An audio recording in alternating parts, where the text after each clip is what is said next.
তীব্র দাবদাহে জ্বলছে বাংলা। দক্ষিণবঙ্গের প্রায় সব জেলাতে একেবারে তীব্র তাপপ্রবাহ কিন্তু জুড়ে রয়েছে। আর বলা যেতে পারে তাপপ্রবাহের সতর্কতা জারি করা হয়েছে একাধিক জেলায়। আর অত্যাধিক গরমে নাবিশ্বাস অবস্থা একেবারে আমজনতার। আর তাপপ্রবাহে চাপ বাড়ছে হাসপাতালগুলিতে। অসুস্থতা নিয়েও হাসপাতালে ভর্তি 8 থেকে 80 সকলেই। আর তাপপ্রবাহের সাথে ঘুমটো গরম, সাথেই বইছে লু। আর সব মিলিয়ে নাবিশ্বাস অবস্থা সাধারণ মানুষের। আর অত্যাধিক গরমের কারণে হাঁসফাঁস করছে মানুষজন। রেকর্ড তাপপ্রবাহে হাসপাতালগুলিতে পাল্লা দিয়ে বাড়ছে রোগীর সংখ্যা।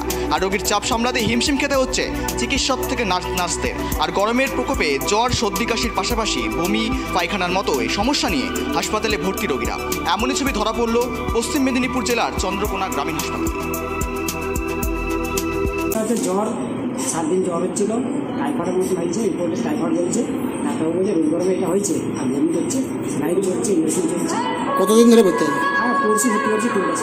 কি বলছে ডাক্তারবাবু? বলছে রোদ গরম হয়েছে, আর এটা তো মেইন যা রোদ গরম, টেম্পারেচার যা রোদ গরম যা টেম্পারেচার পার্টিকুলারের উপরে উঠলে আমাদের শরীরের বডি টেম্পারেচার এমনি একটা মানে মেনটেন করতে অসুবিধা হয়।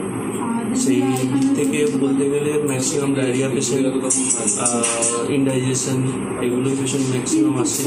তাছাড়া জ্বর, সর্দি কাশি তো থাকছে, কারণ যখনই একটা টেম্পারেচার ইরেগুলার হয় তখনই ঠান্ডা, সর্দি, গরম এগুলো থাকে।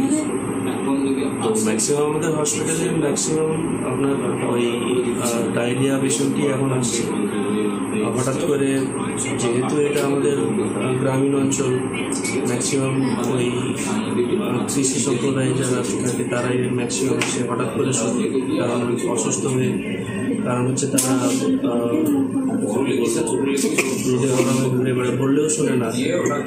আমাদের বাড়িতেও তাই একই অবস্থা, সব জায়গায় বললেও শোনে না। সেই 9টার পরে রোদ গরমে বেরোলেই এই অসুবিধা হবে।